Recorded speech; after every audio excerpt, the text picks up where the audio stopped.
भारत और चीन एशिया की दो प्राचीन सभ्यताएं हैं। दोनों देशों के बीच हजारों वर्षों से सांस्कृतिक, धार्मिक और व्यापारिक संबंध रहे हैं।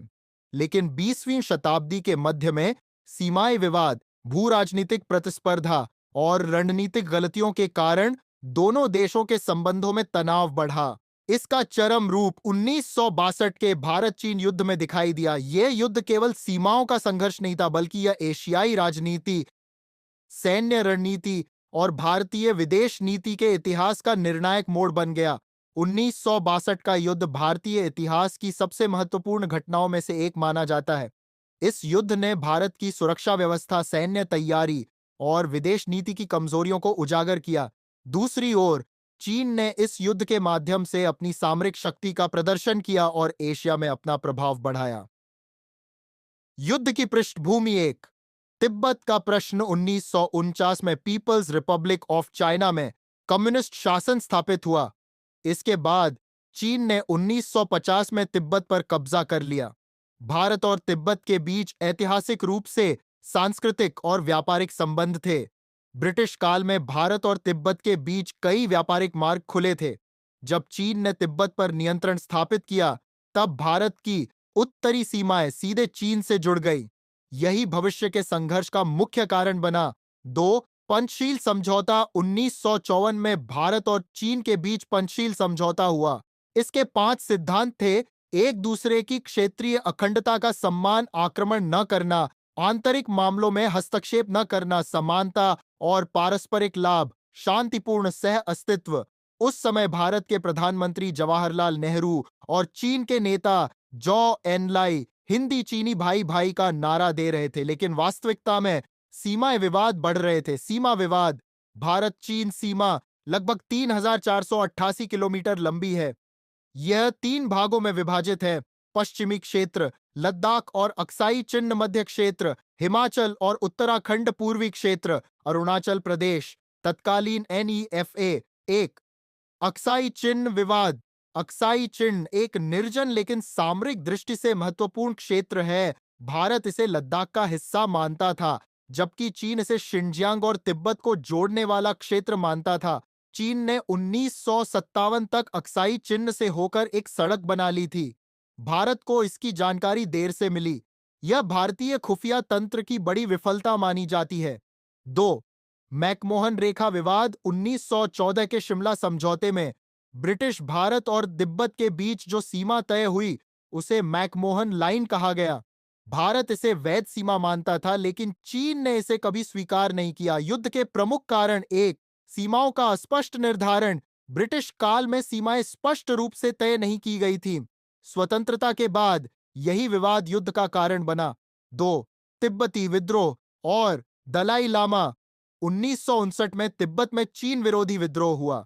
तिब्बती धर्मगुरु दलाई लामा भारत आ गए और भारत ने उन्हें शरण दी। चीन ने इसे अपने आंतरिक मामलों में हस्तक्षेप माना। तीन, फॉरवर्ड पॉलिसी। भारत ने 1961 में फॉरवर्ड पॉलिसी अपनाई। इसके तहत भारतीय सेना को विवादित क्षेत्रों में छोटी छोटी चौकियां स्थापित करने का आदेश दिया गया। उद्देश्य था चीनी घुसपैठ रोकना, लेकिन भारतीय सेना पर्याप्त संसाधनों और हथियारों से लैस नहीं थी। चार, चीन की सामरिक तैयारी। चीन पहले से युद्ध की तैयारी कर रहा था। उसने तिब्बत में सड़कें, रसद व्यवस्था और सैन्य ढांचा मजबूत कर लिया था। इसके विपरीत भारत तैयारी में कमजोर था।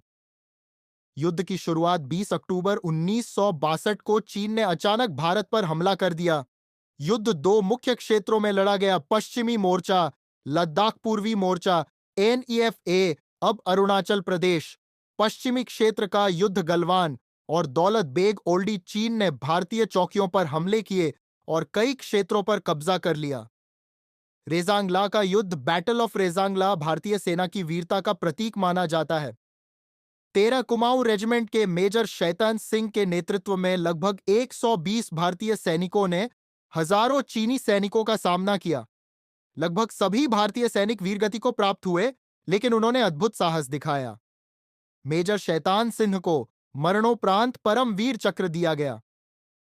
पूर्वी क्षेत्र का युद्ध, तवांग पर कब्जा। चीन ने तेजी से तवांग पर कब्जा कर लिया। सैला और बोमडिला भारतीय सेना को उचित रसद और हथियार नहीं मिले। कई स्थानों पर सैनिकों को बिना पर्याप्त सर्दी के कपड़ों के लड़ना पड़ा। वालोंग का युद्ध, बैटल ऑफ वलोंग में भारतीय सैनिकों ने कड़ा प्रतिरोध किया, लेकिन संसाधनों की कमी के कारण पीछे हटना पड़ा। भारतीय सेना की समस्याएं: 1. अपर्याप्त हथियार। भारतीय सेना के पास आधुनिक हथियारों और संचार उपकरणों की कमी थी। 2. खराब रसद व्यवस्था। हिमालयी क्षेत्रों में सड़कें और आपूर्ति व्यवस्था कमजोर थी। 3. राजनीतिक हस्तक्षेप। सेना के निर्णयों में राजनीतिक नेतृत्व का अत्यधिक हस्तक्षेप था। रक्षा मंत्री विदेंखे कृष्णा मेनन की नीतियों की काफी आलोचना हुई। 4. खुफिया विफलता। भारत चीन की सैन्य तैयारी का सही अनुमान नहीं लगा पाया। चीन की रणनीति। चीन ने हिट एंड विड्रॉ रणनीति अपनाई। प्रमुख विशेषताएं: तेज गति से हमला, ऊंचाई वाले क्षेत्रों का नियंत्रण, बेहतर रसद व्यवस्था, सैनिकों का विशेष प्रशिक्षण, स्पष्ट सैन्य लक्ष्य।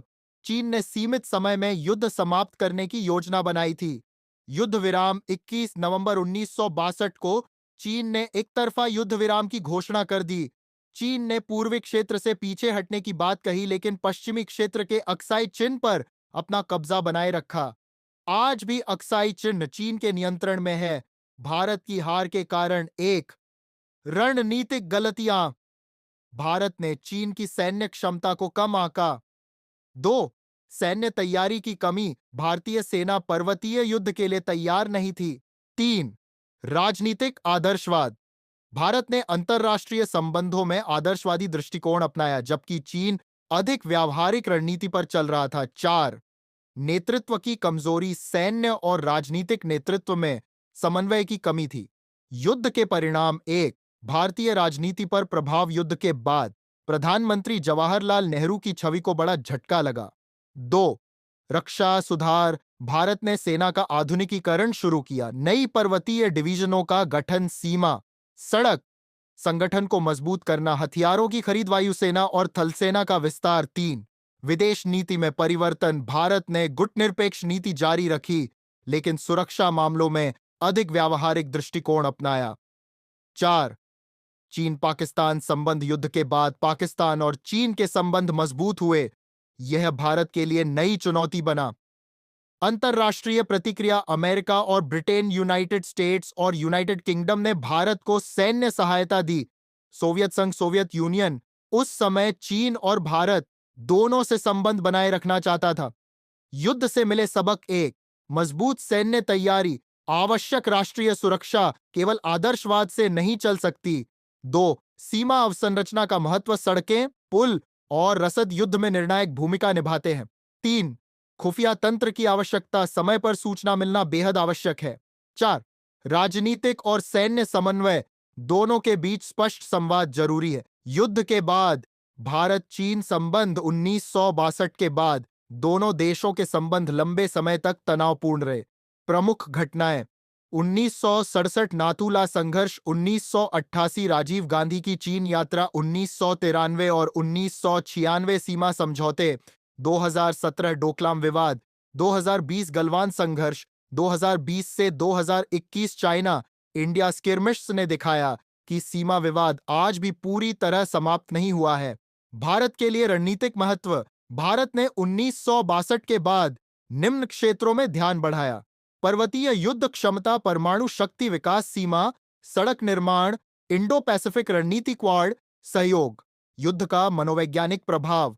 1962 का युद्ध भारतीय जनता के लिए गहरा मानसिक आघात था। हिंदी चीनी भाई भाई की धारणा टूट गई। भारतीय समाज में राष्ट्रीय सुरक्षा के प्रति जागरूकता बढ़ी। वीर सैनिकों का योगदान। इस युद्ध में हजारों भारतीय सैनिकों ने कठिन परिस्थितियों में लड़ाई लड़ी। मुख्य वीरता पुरस्कार प्राप्त सैनिक: शैतान सिंह, जसवंत सिंह रावत। इन सैनिकों का साहस भारतीय सैन्य इतिहास में अमर है। ऐतिहासिक मूल्यांकन। इतिहासकारों के अनुसार 1962 का युद्ध केवल सैन्य हार नहीं था, बल्कि यह रणनीतिक चेतावनी थी।